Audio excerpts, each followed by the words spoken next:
Puji syukur kepada Allah Subhanahu wa Ta'ala karena nikmat yang senantiasa kita terima, termasuk nikmat kita bisa hadir untuk salat maghrib secara berjamaah, dan nikmat bisa kita menghadiri majelis ilmu di masjid kita. Salawat dan salam juga senantiasa kita kirimkan ke junjungan kita Nabiullah Muhammad SAW, pada keluarga beliau, sahabat-sahabat beliau, dan pengikut beliau hingga Islam. Alhamdulillah, pada pekan ini kembali kita ketemu dengan Ustaz kita, Ustaz Fadil Arjaya Negara. Alhamdulillah, seperti biasa Ustaz, di akhir sesi mudah ada kita kesempatan untuk bertanya, mungkin yang berkaitan dengan apa yang disampaikan, atau juga bisa berkaitan dengan hal lain yang berkaitan dengan ayat yang perlu ditanyakan. Kami persilakan Ustaz.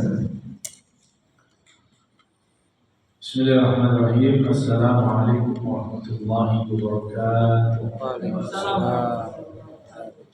Alhamdulillah, alhamdulillah, alhamdulillah ni'mati tatimu shalihat wa bifadlihi tatanazzalu khairul barakat wa rahmatihi wa rahmatihi tatahaqaqu maqasidul ghayat wa salatu wassalamu ala sayyidina Muhammad wa ala alihi wa ashabihi wa man tabi'ahum bi ihsan ila yaumil ma'ad.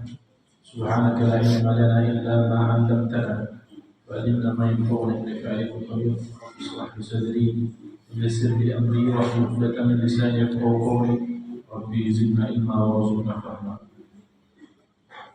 Jamaah Bapak Ibu yang dirahmati, alhamdulillah kembali kita bisa berjumpa di kesempatan majelis taklim di pada maghrib kali ini. Dalam keadaan sehat walafiat, kita bersyukur kepada Allah Subhanahu wa Ta'ala atas segala limpah nikmat yang Allah perkenankan untuk kita nikmati dari detik ini. Wabil khusus nikmat iman dan Islam yang menjadi motor penggerak kebaikan-kebaikan dan ketaatan yang kita lakukan. Karena tanpa nikmat iman dan Islam, rasa-rasanya mustahil kita kemudian tertarik untuk sholat berjamaah, tertarik untuk duduk mendengarkan ilmu, tertarik untuk mengerjakan ibadah-ibadah sunnah. Karena kuatnya keyakinan kita bahwasanya Allah Subhanahu wa Ta'ala akan mengganjar setiap taat yang kita lakukan, maka itulah yang akan menjadi penyemangat kita selalu untuk mengejar setiap potensi amal yang akan mengantarkan kita pada rahmat dari Allah.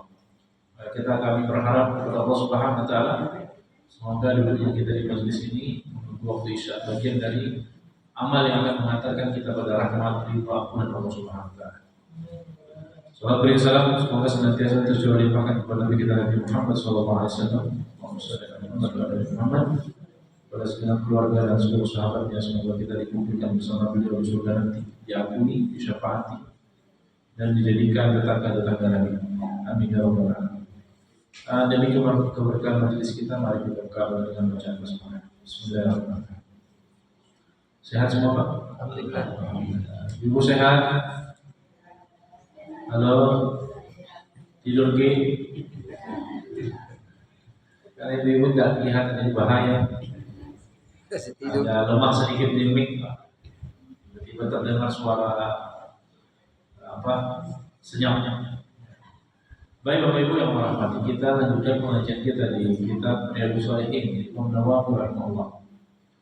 Kita sampai di hadis yang ke-11 ya. Baik, kita dengarkan bersama dua hadis ini. Bismillahirrahmanirrahim. Wa Nabil Abbas Abdullah bin Abbas bin Abdul Muttalib radhiyallahu anhu. Ini dari sahabat Nabi namanya Abdullah bin Abbas. Abdullah bin Abbas ini bukan hanya sahabat tapi sepupu. Ya, sepupu karena dia anak paman Nabi yang bernama Abbas bin Abdul Muttalib. Nabi Muhammad namanya Muhammad bin Abdullah bin Abdul Muttalib.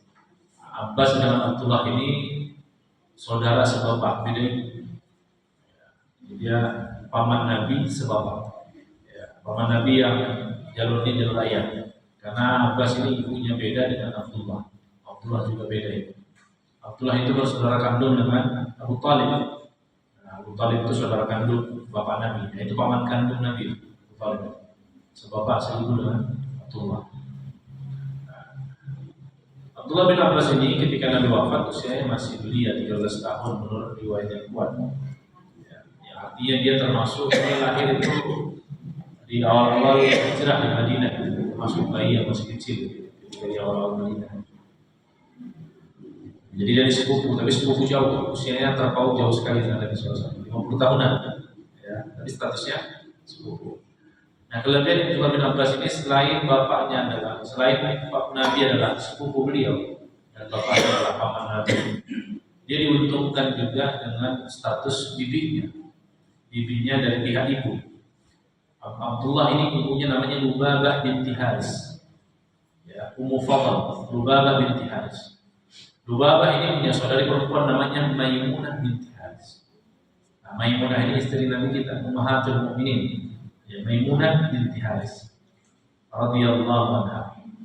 Nah, jadi Abdullah bin Abbas ini sering menginap di rumah bibinya ketika Nabi dapat jatah menginap atau jatah bermalam di rumah istri beliau yang bernama Maimunah. Itulah kenapa Abdullah bin Abbas punya riwayat-riwayat hadis yang istimewa yang tidak dimiliki sahabat-sahabat lain. Kenapa? Ya karena dia punya ruang-ruang privat bersama Nabi di rumah bibinya. Karena Abdullah bin Abbas itu salah satu hadis yang diriwayatkan itu posisi sholat ketika berdua. Ya, Abdullah bin Abbas itu aku pernah tidur bersama Nabi di atas satu bantal yang sama, masih kecil. Ya. Kemudian Nabi bangun di sepertiga malam, aku ikut bangun. Itu anak kecil ya. Kalau dia satu sosok itu kalau istimewa di matanya, dia mudah gitu. Jadi sebenarnya jadi bapak atau jadi orang tua tidak perlu galak. Asal kita tampak istimewa di mata anak kita, maka apapun yang kita kerjakannya dengan senang hati.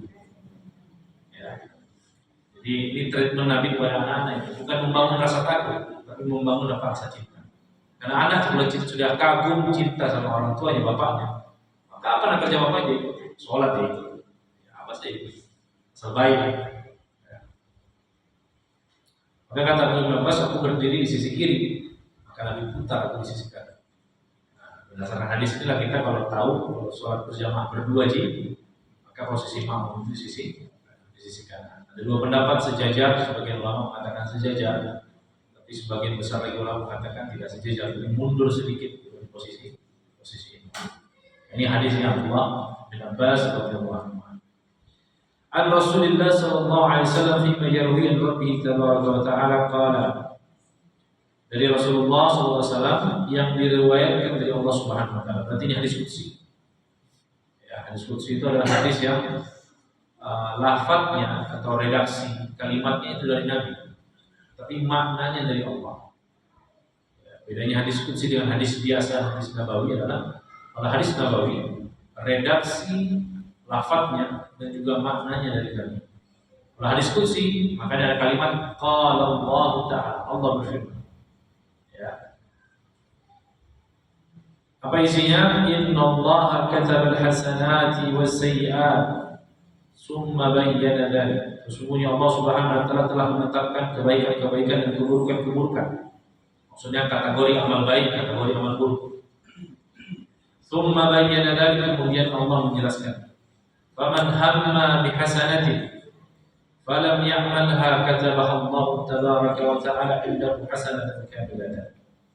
Barang siapa yang hamma itu umum, perasaan di dalam hati, kecenderungan hati untuk melakukan sesuatu.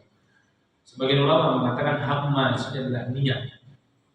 Maka barang siapa yang ingin, tapi bukan sekedar ingin, ada keinginan kuat. Hamma itu adalah keinginan kuat. Sebagaimana dalam surat Yusuf ya. Dapat hamma bihi hamma biha. Sulaikha atau Imratul Aziz sudah sangat ingin. Nah, beda cuma sekedar ingin dengan sangat ingin. Maka Allah mengatakan di sini hamma.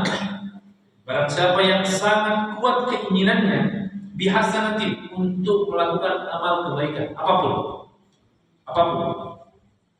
Falam ya'malha, setelah berniat, bertekad, tekad kata yang lebih tepat menerjemahkan. Tekad itu apa? Keinginan yang kuat ya, tekad. Bukan sekedar mau. Mau gimana? Ya bolehlah. Ada, sudah. Itu berarti tidak terlalu mau itu. Ya. Tapi kalau tekad ini gimana caranya? Dapat. Tekad. Nah, barang siapa yang bertekad melakukan amal kebaikan, apapun kebaikannya. Falam ya'malha, tapi pada akhirnya tidak jadi dikerjakan. Ya, mungkin banyak faktor. Ya, faktor internal, faktor eksternal. Faktor internal misalnya mau sholat malam, kita ketiduran, bangun subuh. Faktor eksternal misalnya kita akan melakukan sesuatu ternyata ada gangguan. Kita mau pergi mendatangi undangan ternyata ban pecah di jalan. Tengah hutan misalnya, nggak ada tambal ban di situ. Ini terpaksa kita kesulitan mencari tambal ban. Atau faktor-faktor lain yang pada akhirnya amal yang kita sudah tekadkan itu tidak jadi dikerjakan. Kata Allahu tabaraka wa ta'ala inna hasanatan kamilah. Tapi subhanallah, Islam itu indah sekali. Kita bertekad beramal tapi tidak jadi. Dengan halangan dan rintangan yang ada, Allah sudah catatkan dalam catatan amal kebaikan kita satu kebaikan. Itu penting kita punya tekad yang banyak, tekad baik yang banyak. Tekad saja dulu, niat tekad, saya harus haji, saya harus umroh. Meskipun mahal ini 250 juta ini kalau mau cepat, itu nunggu juga 3 tahun 4 tahun. Pokoknya bertekad gimana bisa nabung, usaha dan lain-lain. Ternyata meninggal duluan, kata Allah hasanah. Allah sudah catat itu. Bertekad datang majelis. Ternyata nanti ada panggilan tiba-tiba, ada gangguan tiba-tiba, kata Allah hasanah. Bertekad mau sholat malam. Nah, ternyata ketiduran, meskipun terus-terusan ya. Kata Allah hasanah kamilah. Allah mencatat itu bagian dari bertekad mau baca Al-Quran 1 hari 1 juz.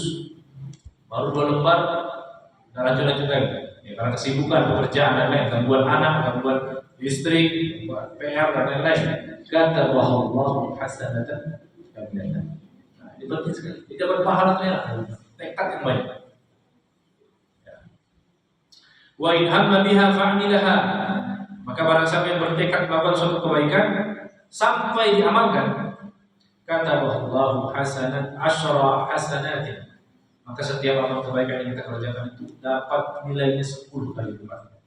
Ila sab'i mi'ati dhifin, sampai 700 kali lipat.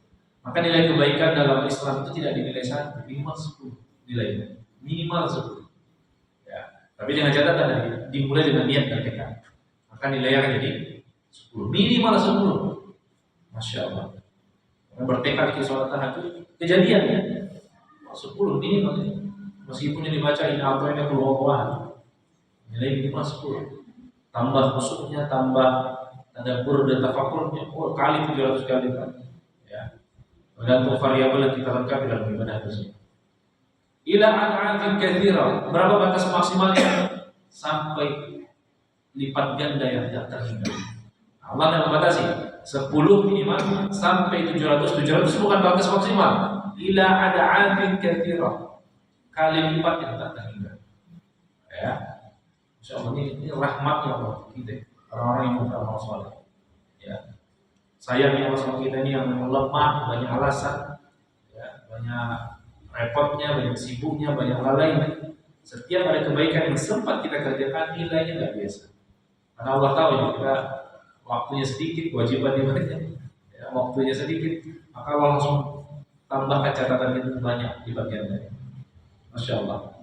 Wa in hamma bihasad bisayyi'atin falam ya'malha kata Allah innahu hasanatan kabirah.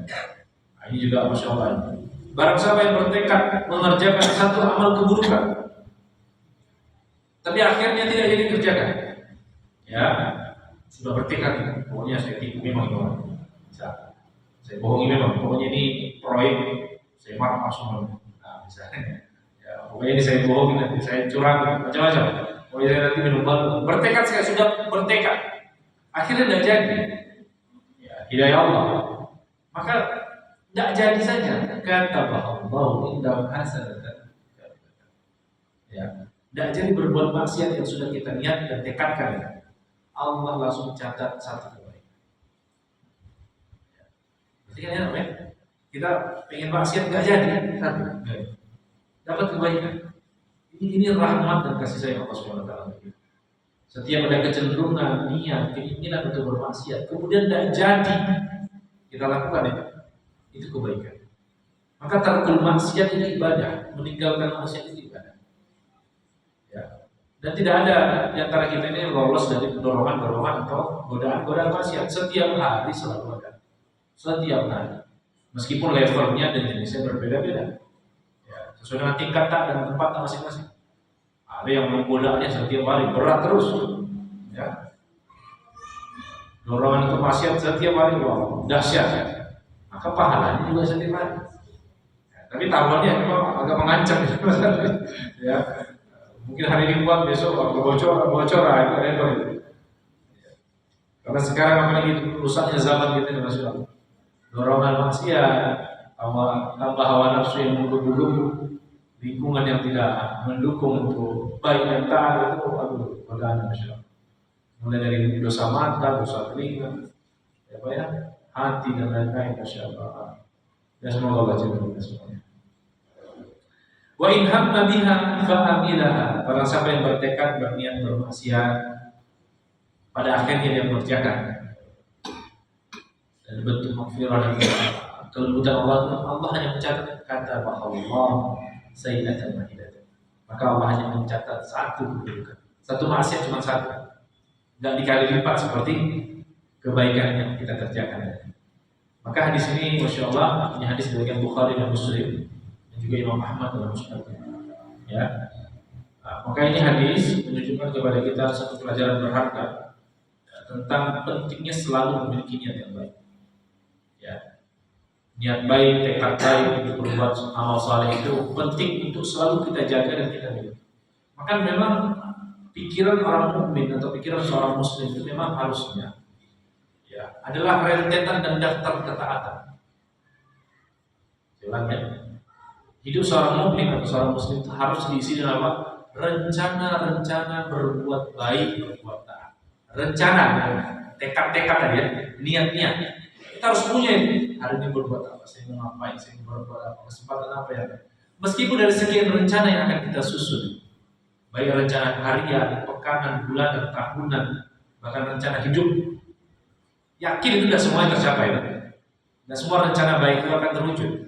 Tapi jika kita niatkan itu lillahi ta'ala dan ikhlas betul, jujur betul kita ingin melakukan tekad tadi, bukan sekedar niat, tapi tekad,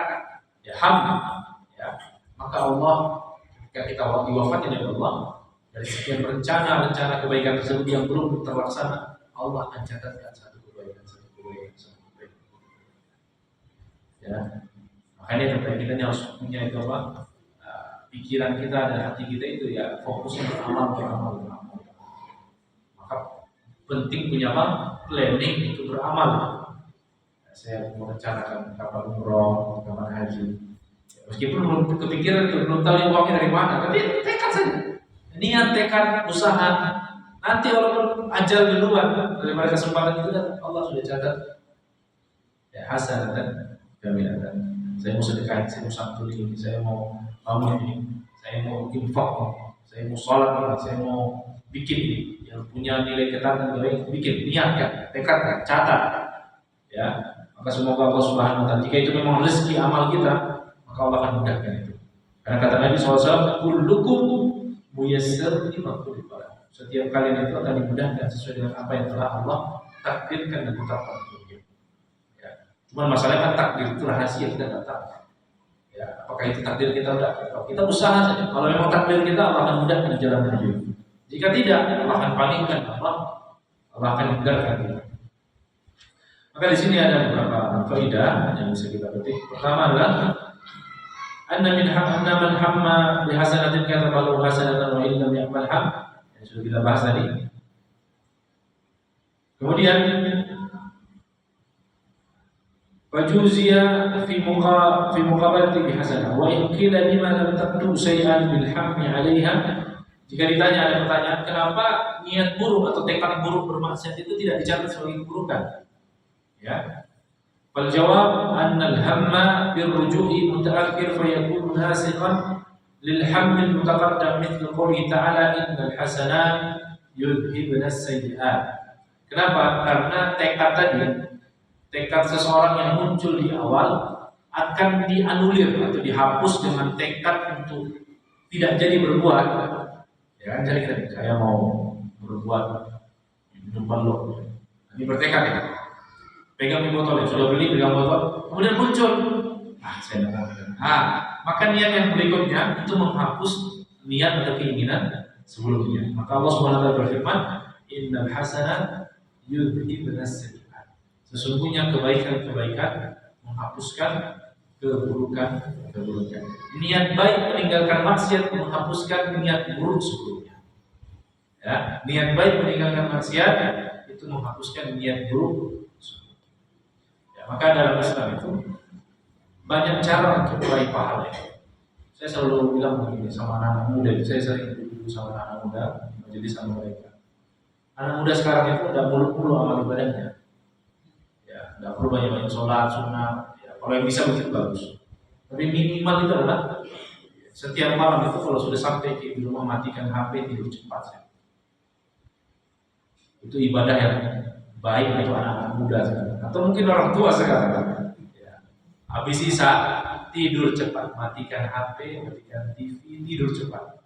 Kenapa? Hanya dengan tidur kita dengan cepat, maka dorongan-dorongan, godaan-godaan untuk melakukan hal-hal yang tidak manfaat atau dorongan ajakan-ajakan maksiat itu bisa berhenti. Coba kalau kita tidak tidur cepat, ada saja WA masuk. Nongkrong apa? Kesini ke CS dulu, ngopi-ngopi dulu. Awalnya ngopi-ngopi macam-macam. Ya, kesini dulu, ngopi-ngopi. Sini dulu, ngopi-ngopi. Jadi kalau kita tidur cepat, HP mati. Dan tidur itu bisa nilai ibadah tadi jika diniatin adalah tarkul maksiat, tarkul munkar. Maka tidur cepat kita itu nilainya ibadah. Ya, nilainya ibadah. Ya, di tengah ajakan-ajakan bermaksiat atau perbuatan-perbuatan kurang manfaat, tidur cepat itu jadi nilai ibadah. Makanya saya bilang ibadah akhir zaman itu ya begitu-begitu saja. Ya. Karena memang zamannya kian kemarin kian rusak. Maka kadang nilai yang sederhana ibadah itu tidak terlalu buru-buru. Kita mengerjakan, jangan sampai berbuat maksiat. Luar biasa ya. Terus bagaimana solusi Ustaz? Kerjakan perkara-perkara yang mubah. Mubah itu artinya apa? Boleh. Ya, kalau sunnah itu nilai plus. Kalau kita bisa paksa diri kita untuk mengerjakan amal sunnah yang punya nilai sunnah ya. Apa sunnah nilai sunnah itu? Dikerjakan berpahala, ditinggalkan tidak berdosa. Kalau mubah, perkara halal, tidak mengandung dosa, tidak mengandung pahala. Tapi menurut sebagian ulama, perkara mubah itu dia yatajadzab, tarik menarik. Jika dengan mengerjakan perkara mubah kita meninggalkan perkara haram, maka mubah itu adalah wajib. Ya, contohnya kita ngajak perempuan saya, bisa kita damin, tapi dorongan itu kuat untuk konser, karena mau dibayarkan, bisa. Akhirnya bilang, di rumah dia saya nonton yang lucu-lucu di TV, nonton Cak Lontong, yang lucu-lucu saja, ubah. Yang satu potensi maksiat, yang satu sekedar ubah. Maka yang ubah itu bisa punya nilai fadilah karena kita taruhannya antara mengerjakan yang ubah atau mengerjakan yang maksiat. Maka seorang mukmin itu gampang sebenarnya.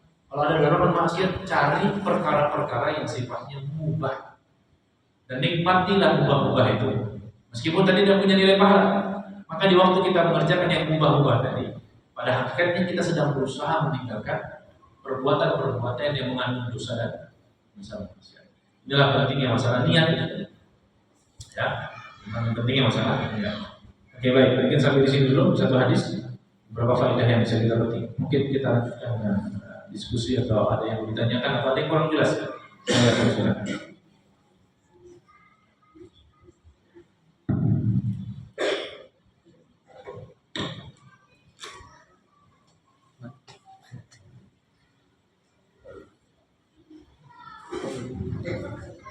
Dari jamaah barangkali ada yang mau disampaikan dari ibu, kalau ada yang boleh didalami silakan diketuk mic.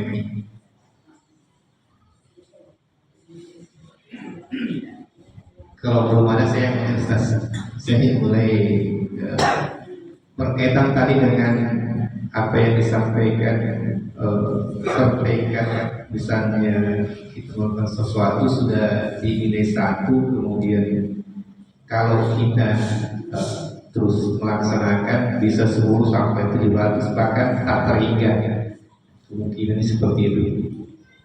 Apakah ada kaitannya dengan hadis lain Ustaz, yang kalau kita membaca Al-Quran satu huruf itu 10 kali? Apakah memang ada hadis lain juga yang korelasinya hampir sama dengan hadis ini Ustaz? Ya memang para ulama itu menyimpulkan dari sekian riwayat yang ada, kebaikan yang dilakukan seorang muslim berdasarkan iman yang dia miliki itu tidak pernah dicatat cuma sekedar satu. Ya, tidak pernah dicatat sekedar satu, tapi berkali lipat tadi berdasarkan beberapa riwayat. Ini satu riwayat yang kita dengar ya. Tapi ada riwayat lain termasuk dari la takun alif la mim harfun walakin alifun harf wa mim harf wa lam harf wa mim harf. Ya. Jangan katakan alif lam itu satu huruf, tapi ini alif satu huruf, lam satu huruf, mim satu huruf. Nah, setiap bacaan Al-Quran kita itu akan dikalikan 10 sampai dengan 700 kalimat. Atau contoh lain dalam bab sedekah, mathalul ladzina yunfiquna amwalahum fi sabilillah kamathali habbatin ambatat sab'a sanabila fi kulli sunbulatin mi'atu habbah. Permisalan orang-orang yang menginfakkan harta yang di jalan Allah itu seperti orang yang menanam satu bulir benih, tumbuh satu pohon dengan 7 cabang, kemudian muncul ranting-ranting sampai 700 kali lipat. Ya. Kama tadi habatin ambatat sab'a sanabil. Di kulli sunbulatin mi'atu habbah. Setiap satu cabang 100. Berarti berapa? Angka 700. Nah, angka 7 ini penting nih yang gara-gara kesinggung ini. Angka 7 dalam bahasa Arab itu bukan bermakna 7. Kenapa Al-Quran banyak menyebutkan kata 7? Ya, 777. Ya. Karena angka 7 itu bermakna lil kathrah, untuk banyak sekali. Ada orang Arab sering mendoakan sabba'akallah, semoga Allah memperbanyak pahala. Tapi bukan meskipun kalimatnya 7, tapi bukan 7 maksudnya cuma 7 kalimat, ada berkali-kali sampai tak terhingga. Karena 7 itu untuk mengungkapkan jumlah yang sangat banyak. Tapi bukan dibatasi hanya 7 saja. Makanya dalam surat Al-Baqarah itu Allah menggunakan sab'a sanabil. Sanabil ini dari kata sumbulah. Sumbulah itu artinya apa? Ranting. Sumbulah. Satu ranting sumbulah satu. 2 ranting sumbulatan. Tapi ada 2 jenis jamak. Ada sumbulat. Ya, ini untuk plural jamak. Tapi jumlahnya plural ini sumbulat. Apa bedanya sumbulat dengan sanabil? Kalau sumbulat dia banyak tapi masih bisa dihitung. Banyak masih bisa dihitung. Ya 9 banyak nggak 9 Pak? Banyak, tapi masih bisa dihitung. Masih bisa dihitung. 200 banyak enggak? Banyak. Masih bisa dihitung? Kalau sanabil tidak bisa dihitung. Tidak bisa dihitung. Banyak tapi tidak bisa. Nah, itu rahasia beramal soleh dalam Islam. Maka Allah Subhanahu wa taala berrahmat dan kasih kepada kita itu setiap amal taat yang kita kerjakan itu nilainya tidak pernah satu. Ya, tidak pernah satu, minimal 10 hingga perkalian tak terhingga. Ya, hingga perkalian tak terhingga. Ya, Allah bismillah. Ya, semoga bisa menjawab. Ya, saya masih lanjut sedikit Ustaz, berkaitan dengan yang tadi. Misalnya begini Ustaz, kita berniat misalnya dengan tidak berniat, ya katakanlah dari pagi barangkali saya sudah niatkan untuk hadir di majelis taklim misalnya Ustaz. Itu tekadnya untuk hadir di majelis taklim. Mungkin kebetulan kita singgah di masjid, sebenarnya tidak niat untuk sebetulnya ada taklim di masjid misalnya, kita jalan kemudian ada taklim. Apakah hal seperti ini seperti tadi, artinya kita sebenarnya tidak niat tadi, tapi karena kita singgah di masjid, kebetulan di masjid itu ada taklim, kita ikut, apakah tidak mendapatkan pahala yang seperti tadi yang disampaikan? Ya inilah pentingnya niat. Ya pentingnya niat. Itu bedanya niat. Ya. Niat itu dia muncul ketika perbuatan yang mau kita lakukan itu dekat. Itu niat. Makanya kalau sholat itu niatnya adalah ketika takbiratul ihram, ya itu namanya disebut niat. Wudu itu dimulai ketika apa? Membasuh wajah. Rukun pertama sebuah ibadah itu niat itu harus install. Itu niat. Itulah yang membedakan nilai seseorang ketika menghadiri sesuatu atau melakukan suatu perbuatan. Ada yang diniatkan, ada yang tidak diniatkan. Maka tadi, misalnya seseorang tidak berniat duduk di majelis ilmu, ya, kemudian dia datang di suatu masjid, ada pengumuman ada majelis ilmu, maka nanti di situ muncul niatnya. Apa yang membuat dia bertahan duduk di situ? Tidak pergi. Bilang, kalau memang berdasarkan ilmu yang dia punya, kemudian bilang, majelis itu rugi kalau pergi, dengan duduk masih ada waktu, maka saya duduk, ambil berkah, dapat ampunan, dapat ilmu insya Allah. Jika itu yang muncul kemudian di hati kita, maka itu berarti kita sudah niat mendapatkan fadilah-fadilah di sini. Tapi tergantung misalnya, di sini saja lumayan, daripada di luar tak perlu ada AC. Nah, itu sudah kita akan membuat nilai duduk kita berbeda meskipun sama-sama di majelis itu. Ada yang pulang bingung di ruang apa, di sini misalnya. Jadi ada perbandingan-perbandingan. Itu yang menentukan sama-sama duduk di majelis ilmu, tapi nilainya di sisi Allah berbeda. Ada yang memang niatnya untuk mencari berdasarkan ilmu yang dia miliki. Ada juga yang sekedar tadi lari dari cerewet istri di rumah, misalnya daripada diganggu sama anak-anak di rumah, daripada panas-panasan di luar, dengan menunggu sambil menunggu order di dalam, nggak bisa. Dan lain-lain, kan niatnya banyak. Banyak sekali yang memotivasi seorang untuk melakukan sesuatu. Nah, itulah pentingnya kita punya niat yang memang tulus, ikhlas, hanya lillahi ta'ala. Ya, tidak disambil-sambilkan. Kan? Karena sebagian ulama mengatakan ketika niat kita itu ada embel-embel yang lain. Para ulama yang tipikal seperti Sufyan Ats-Tsauri itu agak keras tentang masalah ketulusan itu, kemurnian niat mengatakan la yanfa. Niat yang ada embel-embel lainnya itu yang tidak lillahi ta'ala murni la yanfa, kata beliau. Bermanfaat. Ya, tidak dicatat sebagai amal soleh. Nah, ini kalau versi ulama yang agak keras yang bab ketulusan niat itu. Meskipun ulama yang lain mengatakan enggak, asal itu yang paling besar, meskipun ada embel-embel yang lain, tetap tetap diberikan pahala ya sesuai, tapi porsi embel-embelnya itu kan, kalau embel-embelnya 7 ya, nah, jadi porsinya hati-hati potong-potong ya. Tapi kalau misalnya semakin seorang itu tulus, hanya itu yang membuat dia berada di suatu tempat dalam suatu amal, maka porsi pahala yang Allah akan berikan akan semakin besar. Allah besar. Ya mungkin dari jemaah ini kesempatan untuk bertanya ke Ustaz kita, kira bisa saja pertanyaan di luar dari apa yang ya dari Ibu ada tadi, silakan Ibu. Pertanyaan saya ini Pak Ustaz di luar tema, boleh? Iya boleh. Saat tidak di luar masjid. Bismillahirrahmanirrahim. Alhamdulillahirrahmanirrahim. Terima kasih atas kesempatan yang diberikan. Assalamualaikum warahmatullahi wabarakatuh. Begini Pak Ustaz, di suatu tempat, katakanlah tempat makan, warung, di mana tempat itu ada seorang laki-laki yang masuk di tempat itu dengan penampilan yang sedikit menakutkan. Seluruh badannya dipenuhi tato, rambutnya gondrong, pakai perhiasan dan acak-acakan lah.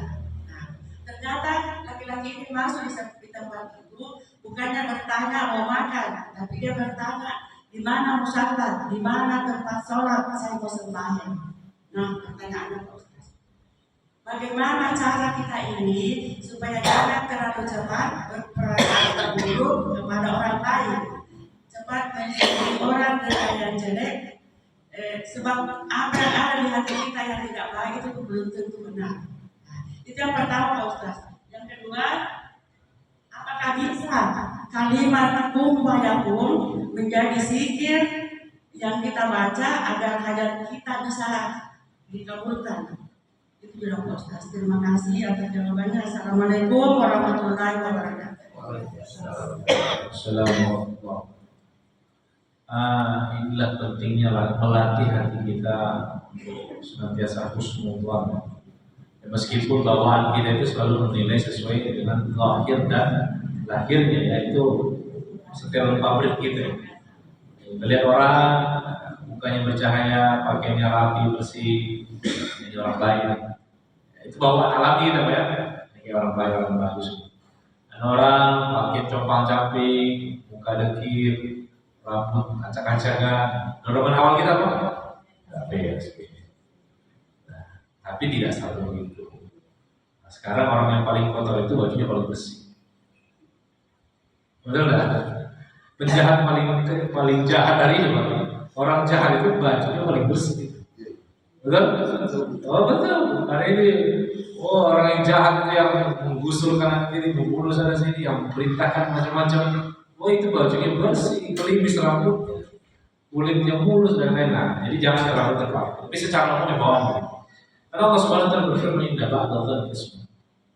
Jangan terlalu banyak mengikuti prasangka-prasangka hati kita. Prasangka itu apa? Sesuatu yang muncul tanpa ada landasan data atau bukti. Zan misalnya, ya disebut zan, ya, dugaan-dugaan yang buruk. Jangan diikuti karena sebagian zan saja sudah mengandung dosa.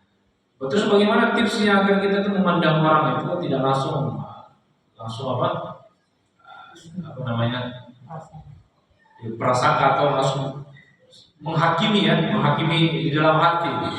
Ada tips itu. Yang saya ingat dari para ulama itu. Ya. Seseorang itu ketika dia melihat orang lain, ya, dan dia merasa orang tersebut lebih buruk daripada dia, muncul saja begitu, maka itu adalah bagian dari takabur, kesombongan. Maka para ulama punya tips itu. Jika kalian melihat seseorang, jika dia tampak lebih tua, maka katakan dalam diri, orang ini sudah mendahuluku dalam kebaikan. Karena dia lahir duluan, dia lebih tua. Jika kita melihat orang yang lebih muda usianya, orang ini, aku ini sudah mendahului dosa dari dia. Karena kita lahir duluan. Jadi ini satu cara pandang, mindset berpikir yang dibangun para ulama, agar kita tidak pernah memunculkan perasaan tadi, saya lebih baik, saya lebih hebat. Maka setiap memandang orang kalau dia tua usianya, kita lihat dia sebagai orang yang sabaqani ila khair, orang yang mendahului kita dalam ketaatan dan kebaikan. Dia sholat lebih dulu, dia sedekah lebih dulu, dia mungkin umrah lebih dulu, dia haji lebih dulu, dia baca Quran lebih dulu, berbuat baik, berbuat taat lebih dulu, sujud lebih dulu. Itu yang harus kita tanam di dalam pikiran kita. Ketika kita lihat anak muda, masih muda usianya, kita bilang dia lebih baik dari saya karena saya berbuat dosa lebih duluan dari dia. Ya, tentu kan kalau kita lahir duluan di belakangan, tentu kita yang berbuat dosa, ya mungkin dosa hasadnya, dosa dirinya, dosa maksiatnya, tinggalkan ini lalai itu, pasti kita lebih duluan. Ini cara pandang yang diajarkan para ulama kita agar kita bisa ada rem-remnya ini. Karena bawaan tadi memang bawaan alami kita adalah menilai orang dari lahirnya, ya, dari lahir. Agar itu tidak terlalu liar, maka kita perlu rem. Nah, remnya tadi bagaimana cara berpikir, ya, cara melihatnya seperti itu. Ya, maka juga firman Allah Subhanahu Wa Taala, Inna Allah la yanzuru ila ajsadikum wala alwanikum wala aswarikum. Allah tidak pernah melihat pada bentuk fisik kalian, tidak melihat warna kulit kalian, tidak melihat perbentukan penciptaan, walakin yang turun ila qulubikum. Akan tetapi Allah melihat hati dan takwa kita. Ya. Nah ini hal-hal seperti ini harus kita tanamkan di dalam hati agar tadi jadi rem. Ya. Jadi rem, mungkin pasti muncul itu selalu muncul itu. Tapi kalau kita punya remnya, kita tahu kapan harus berhenti mengikuti prasangka yang muncul di hati kita. Ya, Allah bisa begitu ya. Kemudian pertanyaan yang kun fayakun, maksudnya kun fayakun di surat Yasin ya. Jika ada syai'an ayakun lahu kun fayakun. Boleh dijadikan wirid. Sebenarnya Al-Quran itu semuanya boleh dijadikan wirid. Semua isi Al-Quran, ya, secara umum. Karena tilawatul Quran itu zikir. Membaca Al-Quran itu adalah bagian dari zikir.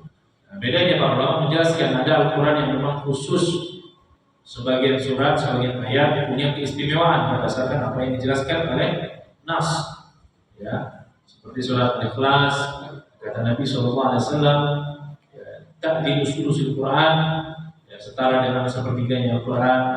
Atau misalnya surat Al-Falaq An-Nas dibaca untuk apa? Wirid sebelum tidur, atau sebagai doa penangkal sihir, ya. Atau surat Al-Fatihah, kata Nabi SAW, fihi syifa, ada kesembuhan di situ. Ya, sahabat Nabi juga dibacakan untuk ruqyah orang sembuh, kena patah ular, dibacakan Al-Fatihah sembuh.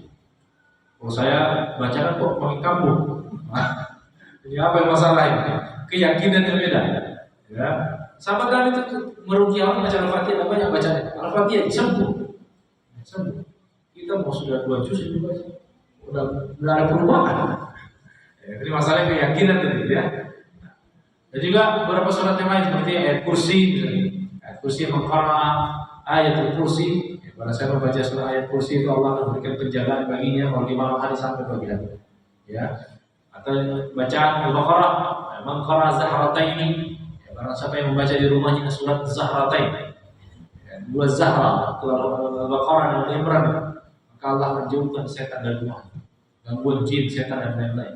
Yang artinya apa? Ada sebagian surat, sebagian ayat yang punya nilai lebih, maksudnya punya khasiat lebih berdasarkan nas yang sampai kepada kita. Nah, terus kalau misalnya tidak ada nasnya boleh tidak diamalkan. Sebagian ulama ada yang mereka melakukan namanya tajarrubah atau mujarrabah. Ya, pengamalan pribadi mereka berdasarkan ayat-ayat tertentu. Tidak ada nasnya, tapi mereka karena tahu keumuman Al-Quran itu ada syifa, hudan, nur, ya, petunjuk, kesembuhan, dan lain-lain. Ya, maka mereka mujarrabah mencoba. Ya, dan ternyata berdasarkan uji coba yang mereka lakukan, beberapa ayat yang kandungannya menurut kajian mereka, kandungannya, maknanya itu punya nilai yang lebih, ya. Maka mereka amalkan sebagai wirid, sebagai bacaan. Kemudian menurut pengakuan mereka atau pengalaman mereka itu punya ampuh. Makanya mungkin kita pernah dengar pada saat baca ayat ini sekian kali, maka nanti ampuh. Ya, itu dalilnya ada enggak? Dalilnya umum, maksudnya tentang keutamaan Al-Quran. Terus kalimat jumlah itu dari mana? Kok bisa muncul? Pengamalan ini, uji coba yang dia lakukan. Nah, saya baca segini ampuh, ya, saya baca sekian ampuh, dan seterusnya ampuh. Maka itu boleh dilakukan. Ya, berdasarkan apa dalilnya? Keumuman Al-Quran dan zikir dan wirid yang boleh dibaca kapanpun di mana. Tentunya dengan keyakinan, ya, termasuk dengan kandungan-kandungan yang masuk akal, maksudnya yang nyambung. Ya, jangan kita bisa minta perlindungan kepada Allah bacanya Al-Ahad itu nggak nyambung. Ya, saya mau minta perlindungan bacanya Tabbat ya, isinya sama niat kita atau keinginan tidak nyambung, itu nggak sinkron. Ya, kalau minta perlindungan ya dari setan bacanya kursi ya, nyambung. Ya. Atau misalnya minta kecukupan bacanya tabarak itu nyambung. Atau minta barokah Al-Fatihah itu nyambung. Ini minta berkah bacanya apa? Tabbat yada. Nah, itu nggak nyambung. Ya, jadi ini beberapa jawaban yang bisa saya berikan. Jadi kalau pertanyaan bisa enggak? Ya bisa saja. Ya, bisa saja untuk mengkhususkan satu ayat atau penggalan ayat tertentu untuk dijadikan bacaan, wirid dan lain-lain. Itu boleh. Menurut banyak ulama. Wallahu a'lam. Tadi kau silakan.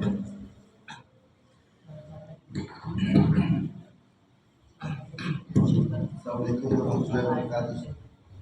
Ustaz, saya ini sudah ada sepekan ini keseringan nonton debat YouTube Ustaz antara Islam Kristen. Sampai kadang saya agak ketagihan sekali Ustaz dengan itu. Nah, apakah itu hukumnya berubah sunnah atau gimana Ustaz? Karena pasti ada kelemahan dan kekurangan daripada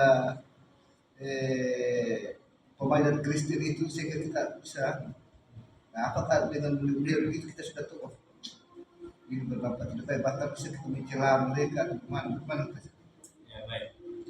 Ya, mempelajari namanya ilmu jadal. Ilmu jadal itu ilmu nazarah, ilmu diskusi, ya. Atau mujadalah itu ya, ilmu berdebat. Berdebat itu untuk salah satu uslub atau metode yang memang untuk menyampaikan dakwah. Ya, dan Allah Subhanahu wa taala berfirman, "Wajadilhum billati hiya ahsan." Debatlah mereka dengan cara yang baik. Nah, cara yang baik ini argumentatif tentunya dengan ilmu, bukan sekedar debat kusir. Karena maaf ya, media sosial itu itu debat kusir. Yang ujungnya cuma olok-olok aja. Ya, Islam ini nanti ganti Kristen daripada Kristen gitu. Nah, Islam gitu. Nah, itu bukan debat yang debat ilmu, itu cuma debat kusir saja, itu tidak ada manfaatnya. Bahkan itu dilarang oleh Nabi SAW. Allah SWT melarang, la tasubbu, jangan kalian cela Tuhan-Tuhan yang lain. Kenapa? Karena efek samping nanti mereka cela juga Allah SWT. Bi ghairi ilmin, tanpa ilmu.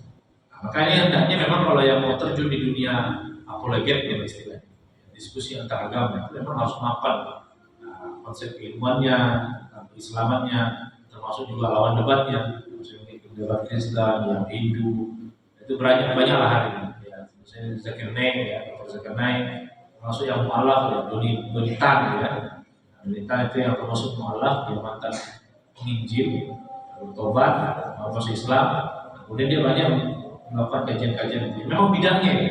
Adapun kita mungkin manfaat tidak manfaat, jika memang kita niatkan untuk belajar. Ya, bukan sekedar menikmati debat-debatnya saya kemudian terbawa arus untuk nanti saya coba-coba ini. Nah, itu jangan paling tidak niatnya untuk belajar. Cara membangun argumentasi, cara membaca sumber-sumber yang disebutkan itu butuh waktu dan cepat, cuma tidak bisa kita ahli sekedar nonton debat itu saja guys. Tapi itu bisa jadi tontonan yang mungkin sifatnya tadi tontonan hiburan kalau saya katakan. Kecuali mereka yang memang konsen untuk belajar itu, maka itu perdebatan itu tontonan tambahan. Ya, tontonan. Tapi kalau kita yang mungkin awam dan punya basic, ya, maka itu tontonan sifatnya tontonan hiburan. Ya, karena kembali ke kita tadi, kalau memang ada manfaat yang dirasakan secara keilmuan dan amal, ya, silakan jadikan tontonan itu sebagai alternatif daripada tonton dangdut kan. Nah, ini metode itu. Tapi kalau misalnya ada yang lebih baik untuk bisa membantu peningkatan yang iman awal kita ya, nggak usah cari yang lain juga. Jadi kemudian boleh dan boleh saja, mubah, ya, mubah saja. Allah lebih soal. Ini karena waktunya sudah mohon Ustaz untuk Baik jemaah Allah muliakan, mungkin demikian yang kita bahas bersama. Ya, semoga majelis ini menjadi majelis yang menurunkan keberkahan, yang bermanfaat dan ampunan dari Allah Subhanahu Wa Taala bagi kita semuanya. Semoga yang kita dapat di majelis ini mendekatkan diri kita kepada Allah Subhanahu Wa Taala. Demikian, mari kita cukupkan dengan hamdalah dan doa kepada majelis.